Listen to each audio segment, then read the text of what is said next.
कि अगर आपका विश्वास अटल है और अगर आपने भगवान के अलावा इधर उधर चाचा काका मामा सास ससुर पर विश्वास नहीं जताया है विपत्ति में, तो आप जहां हैं वहां भगवान आएंगे, चाहे वो किसी भी रूप में आए, चाहे उनको योनि से जाना पड़े, चाहे उन्हें मलमूत्र से जाना पड़े, वो तुम्हारी रक्षा करेंगे। उनको संकोच नहीं है। क्यों? सर्वत्र मौजूद है, वो कहीं भी उपलब्ध है। फोन लगाने की जरूरत नहीं है, आने के लिए गाड़ी करने की जरूरत नहीं, घंटे नहीं लगते, जहां चाहो वहां मौजूद है, मौजूद है।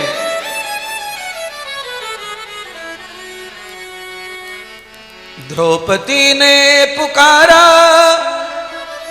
उसी क्षण, वस्त्र अंबार बनकर वो आए, लाज उस क्षण प्रभु ने बचाई। है हकीकत कहानी नहीं है, जर्रे जर्रे में प्रभु है समाया, ढूंढने की जरूरत नहीं है। आग में खेलता था भगत श्याम का,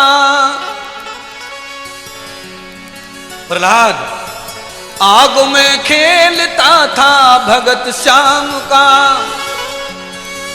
खंबा तोड़ा उसी ने अभिमान का। है हकीकत कहानी नहीं है, ढूंढने की जरूरत नहीं है। जर्रे जर्रे में प्रभु है समाया, ढूंढने की जरूरत नहीं है। पर महाराज ये क्या हो रहा है? हम तो अभी तक ढूंढते ही फिर रहे हैं भगवान को।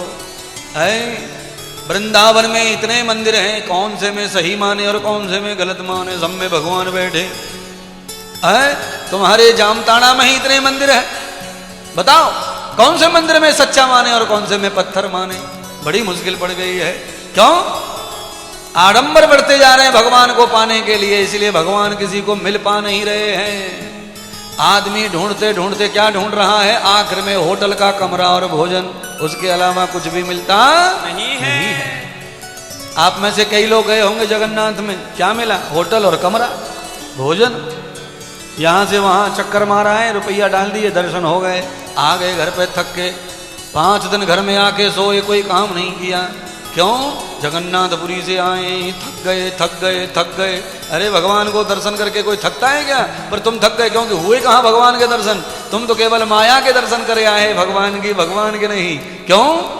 जर्रे जर्रे में झांकी भगवान की, जर्रे जर्रे में झांकी भगवान की, किसी सूझ वाली आंखों ने पहचान की, किसी सूझ वाली आंखों ने पहचान की, किसी सूझ वाली आंखों ने पहचान की।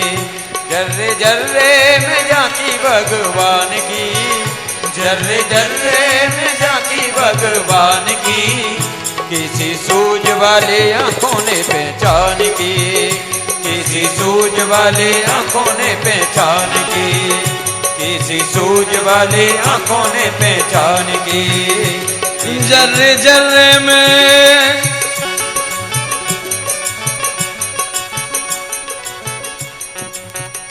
कि किसी ने कहा कि भगवान साकार है, किसी ने कहा भगवान निराकार है।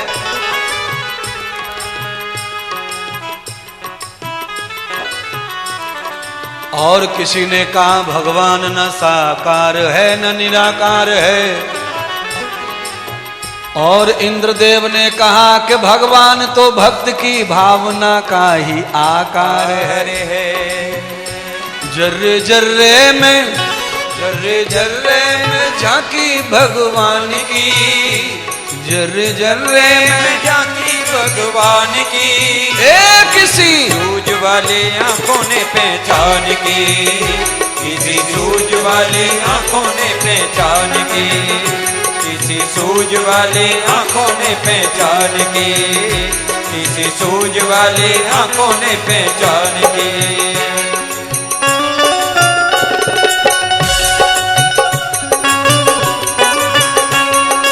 तालियों की सेवा करते हुए बोलिए सतगुरुदेव भगवान की।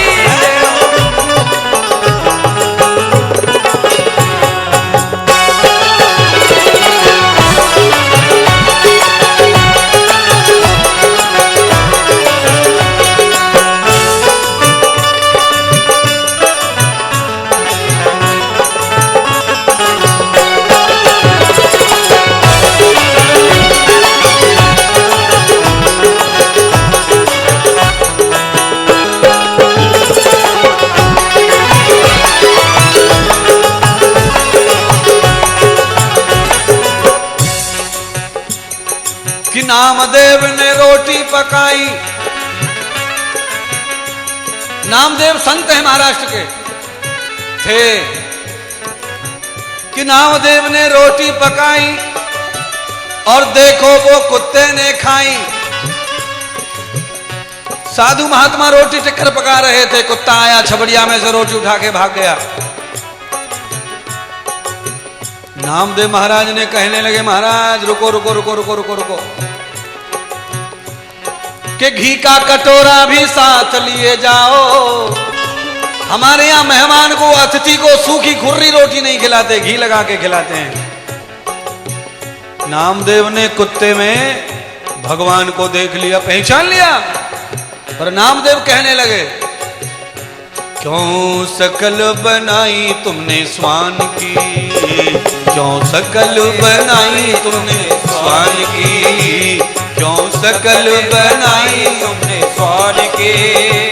जर्रे जर्रे में हो, जर्रे जर्रे में हो, जर्रे जर्रे में झांकी भगवान की, किसी सूझ वाले आंखों ने पहचान की, किसी सूझ वाले आंखों ने पहचान की, किसी सूझ वाले आंखों ने पहचान की।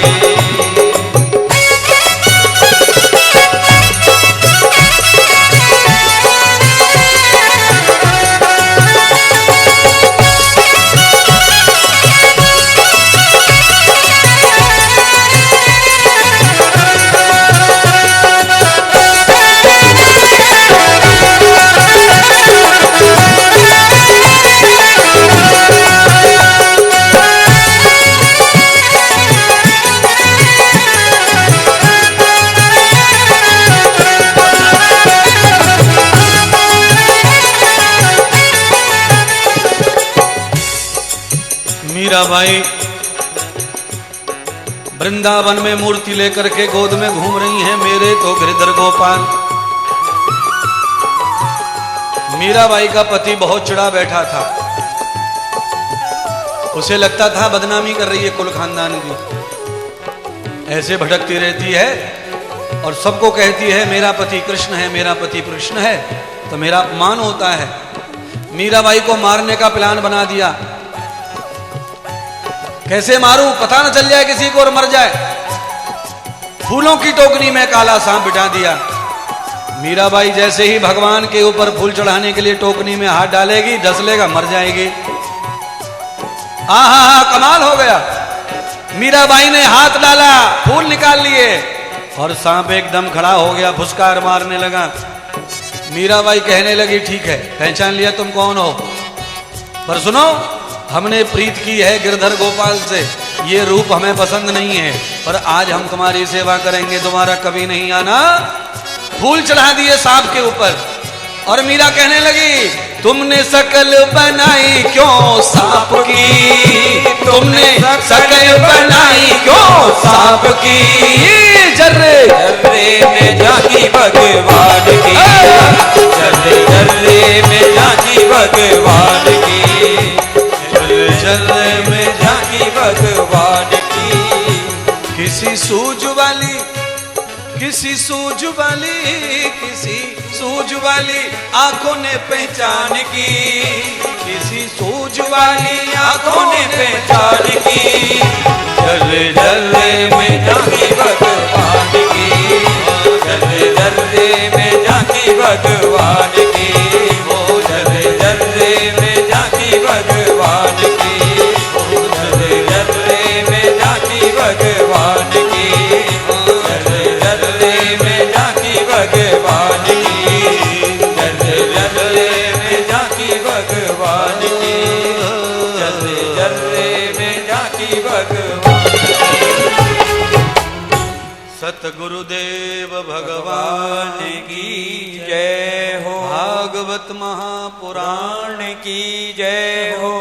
ढूंढने की जरूरत नहीं है। बोलो सच्चिदानंद भगवान भगवान की जय हो, श्रीमद् भागवत महापुराण की जय हो। तत्वान कृतं जातां वेदसे यति धीमहि। राजा परीक्षित का मूलतः जन्म हो गया। राजा परीक्षित का जन्म हुआ। पांचों पांडवों ने आचार्यों से राजा परीक्षित के बारे में जाना। महाविद्वानों ने कहा कि इसका अंतिम जन्म है और ये महाप्रतापी हैं। भगवान श्री कृष्ण के माध्यम से ही धरती पर आए हैं। पर एक ही दुख की बात है कि इनकी मृत्यु सांप के डसने से होगी, पर अंतिम जन्म होने के कारण उसका दोष भी नहीं लगेगा। वैसे कहा गया है कि सांप डसने से जो शरीर नष्ट हो जाता है, उस आत्मा को 7 जन्मों तक पुनः मानव बनने का अवसर नहीं मिलता। इसलिए विष पीकर मत मरो और विषैले होकर मत जियो। सदगुरु भगवान श्री सूत जी ने शौनक आदि ऋषियों को बताया, अरे शौनक जी, परीक्षित महाराज बड़े हो गए,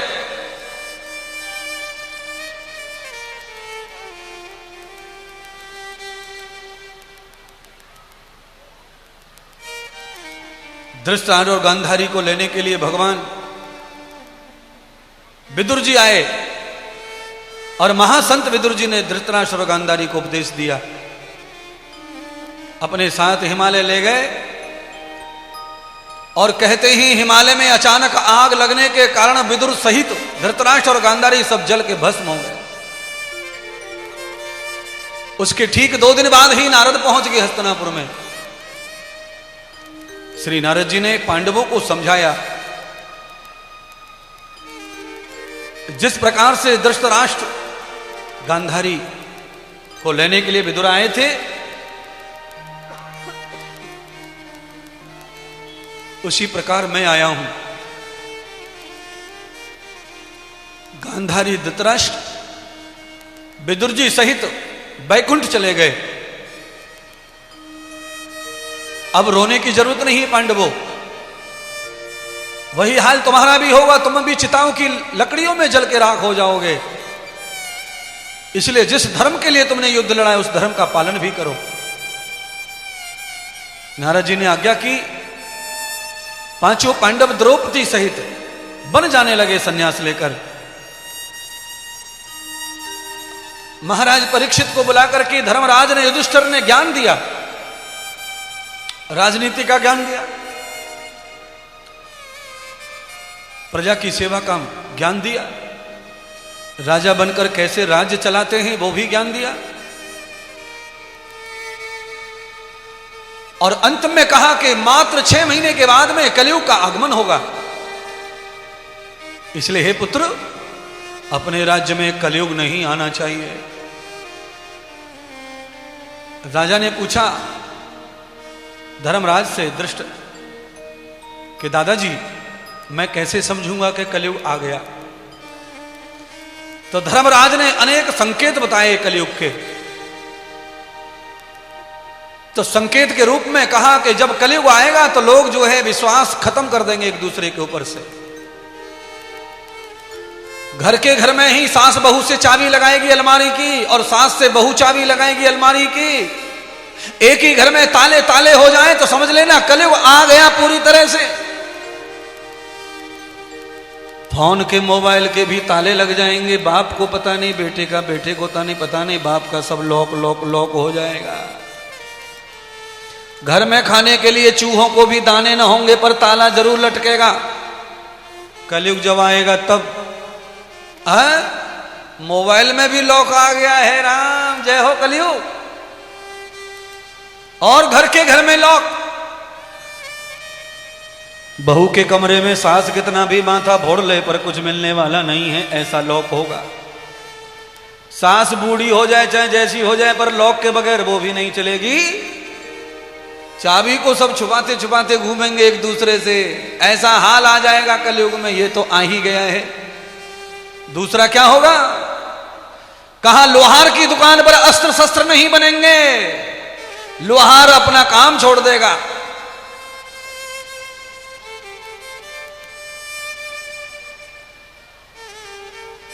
ऐसे रसायन के हथियार बनेंगे कि एक छोड़ दिया पूरी दुनिया को नष्ट कर देगा।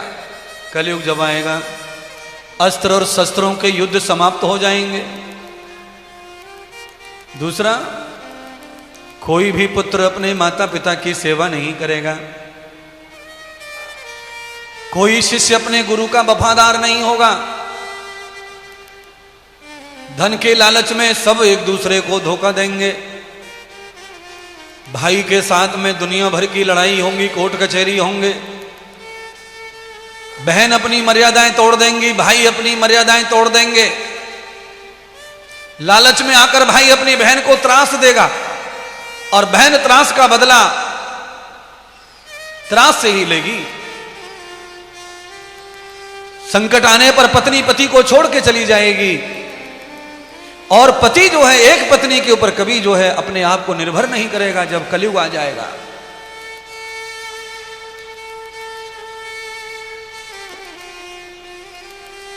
धार्मिकता के नाम पर केवल पाखंड अंधविश्वास धोखा रह जाएगा। ज्ञान के नाम पर केवल अंधविश्वास रह जाएगा। अगर किसी के पास ज्ञान होगा भी तो वो नोटों से मिलेगा। ये सारे चरित्र कलयुग के हैं महाराज। साधना के नाम पर, तप के नाम पर, ध्यान के नाम पर लोग सोशल मीडिया पर फोटो डालेंगे अपने भजन का, ध्यान का, तप का, जप का। अगर कोई भगवान को सिंदूर भी लगाएगा उसका वीडियो बनाकर डालेगा। ये कलयुग है। ध्यान एकांत में होना चाहिए पर लोग ध्यान का वीडियो बना के दुनिया को छोड़ रहे हैं। फलाने महात्मा 6 महीने के लिए गुफा में गए, वीडियो डला के भेज रहे हैं महाराज। वीडियो बनाकर दुनिया में कितना भी भेज लो, तुम्हारा ध्यान कभी लगने वाला नहीं, क्योंकि तुम्हारा पहले से ही ध्यान सोशल मीडिया पे है, तो तुम्हारा बाहर लगेगा ध्यान भगवान में। केवल भौतिक संसार के व्युत्पत्ति के लिए काम करेगा समाज। आध्यात्मिक हानि होगी, आत्मा मर जाएगी, जूझ जाएगी, सूख जाएगी, पिघल जाएगी। आत्मिक बल किसी में नहीं होगा, और एक दूसरे को ब्लैकमेल करके ही सता सता के मार डालेंगे। ऐसा काल आने वाला है। एक भी लड़का, एक भी लड़की माता पिता की आज्ञा का पालन नहीं करेंगे। गाय भूखी मरेंगी, लंगड़े हुए बैल को लोग मार मार कर रास्ते से भगाएंगे। ये सब बताया। 5 पांडव भगवान की आज्ञा लेकर नारद के साथ में चले गए हिमालय। हिमालय में जाकर के बद्रीनाथ में दर्शन किया, पूजन किया। सारे आभूषण राजकुमार के त्याग कर सन्यास ले लिया। और न्यास लेने के बाद में सबसे पहले द्रौपदी को अचानक हार्ट अटैक आया, मृत्यु हो गई। चलते चलते द्रौपदी को मृत्यु आई। क्यों? भगवान कृष्ण का वचन है सदा सुहागन मरेगी, और पति तेरा अंतिम संस्कार करेंगे, श्रृंगार करेंगे। 5 पांडवों ने द्रौपदी का अति श्रृंगार करके उन्हें समाप्त किया। फिर नकुल जो सबसे ज्यादा सुंदर माने जाते थे उस काल में, उनको देहांत हुआ। सहदेव जो सबसे बड़े वैज्ञानिक माने जाते थे पानी के ऊपर पुल बनाने का, उनका देहांत हुआ। और फिर अर्जुन का देहांत हुआ। उसके बाद फिर भीम का देहांत हुआ। ये सब स्वर्ग चले गए। धर्मराज युधिष्ठिर को मृत्यु नहीं आ रही है, 6 महीना हो गए। धर्मराज युधिष्ठिर मृत्यु को प्राप्त नहीं हो रहे हैं, मरण मांग रहे हैं पर मौत नहीं आ रही है। शरीर के टुकड़े टुकड़े हुए जा रहे हैं, बर्फ में गल गल करके अंग गल गए, पैर कट गया, उंगली कट गई बर्फ से, पर मरण नहीं आ रहा है। यानी कहने का मतलब है दुर्गति हो रही है धर्मराज की।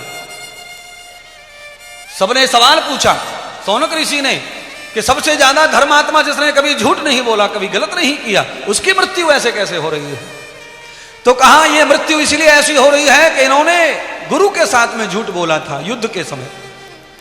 गुरु के साथ एक भी झूठ जो है आदमी को कोढ़ी बना देता है, दीनहीन बना देता है। और धर्मराज को मुक्ति मिलने वाली है, मोक्ष मिलने वाला है, इसलिए एक भी पाप उनके साथ ना जाए, इसलिए दंड प्राप्त हो रहा है। कहते हैं सारे दंड भोग लिए धर्मराज ने। बैकुंठ से भगवान कृष्ण का विमान आया धर्मराज को लेने के लिए। तो धर्मराज जाने के लिए इनकार करने लगे, नहीं जाऊंगा अकेला, नहीं जाऊंगा अकेला। तो भगवान कृष्ण ने पूछा अकेला आया है, अकेला जाना है, अकेला मोक्ष तुमको ही मिला है और किसी को नहीं, सब स्वर्ग गए, क्यों अकेले नहीं जाओगे? तो कहा मेरे साथ में मेरा पालतू कुत्ता है, जब तक ये मोक्ष को प्राप्त नहीं हो जाएगा तब तक मैं मोक्ष स्वीकार नहीं करूंगा। भगवान कृष्ण को मजबूरन धर्मराज के वफादार कुत्ते को मुक्ति देनी पड़ी। उसके बाद धर्मराज को मुक्ति प्रदान की गई। कहने का अर्थ है कथा के माध्यम से कि जो परमानेंट किसी धर्म आचार्य का शिष्य बनकर उसका पालतू बन जाता है, वफादारी रात दिन उनका खाता उसका ही करता है, संकट हो चाहे सुख हो हर समय साथ देता है। चाहे कोई संत होंगे, चाहे कोई गुरु होंगे, चाहे कोई धर्माचार्य होंगे, पहले अपने पालतू का कल्याण करेंगे, बाद में खुद के कल्याण का सोचेंगे। यह कथा का परिमाप है, यह कथा का फल है। धर्मराज के कुत्ते को भी मुक्ति मिल गई साथ करने से।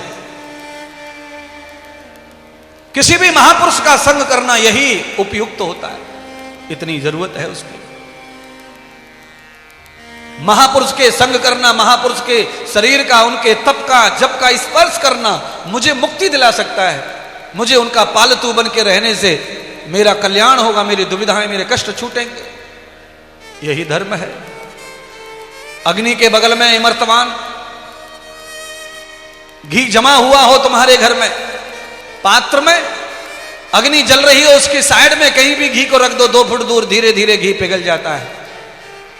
जिस प्रकार संग करके जमा हुआ घी पिघल जाता है, ऐसे ही किसी महापुरुष धर्मात्मा का संग करके पापों का नाश हो जाता है, पापों का ध्वन हो जाता है, पापों का शोषण हो जाता है। क्या बकवास लोगों के साथ में दोस्ती करके बैठे हो? ऐसे लोग दोस्त हैं तुम्हारे, ऐसे लोग मित्र हैं जिनके पास में ढेरों पाप, पोटला पापों के ट्रक के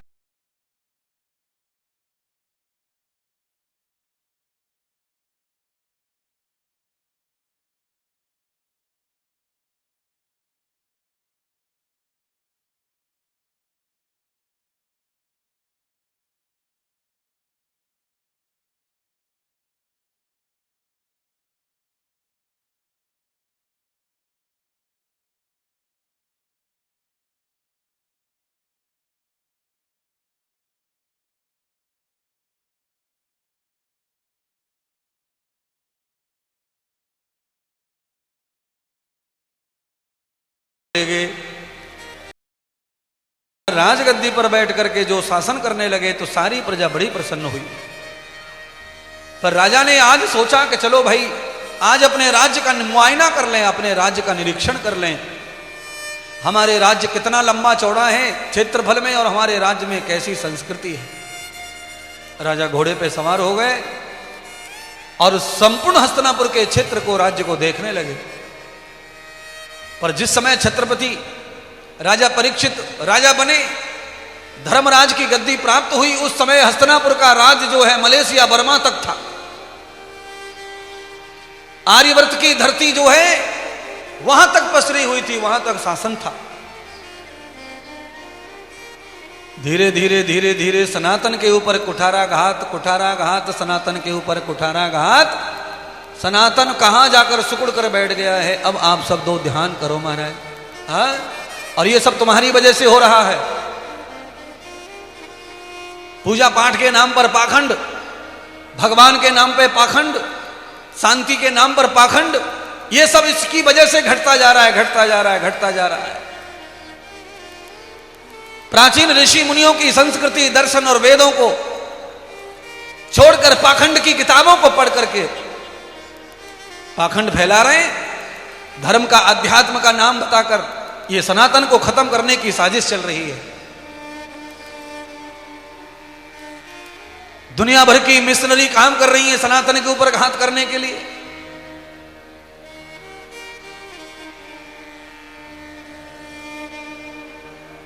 सारी दुनिया में घट रहा है केवल हिंदू समाज, सनातन समाज।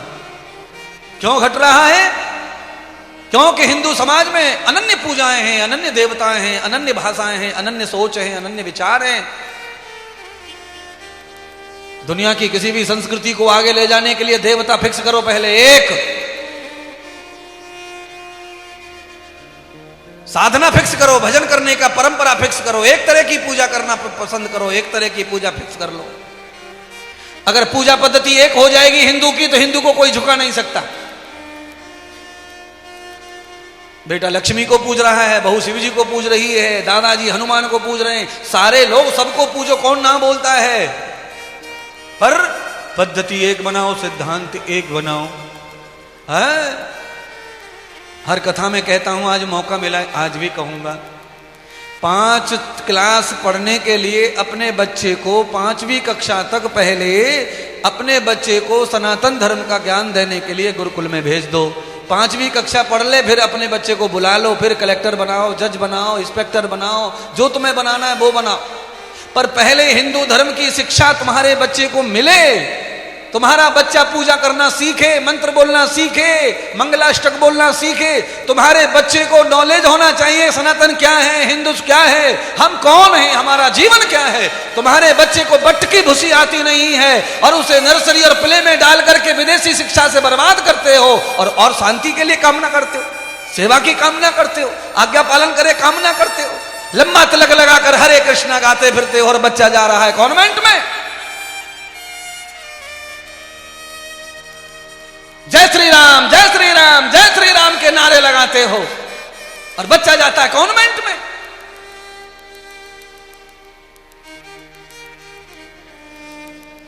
जो मुझे कहना चाहिए व्यासपीठ पर जरूर कहूंगा। एक बार नहीं 1000 बार पढ़ाओ।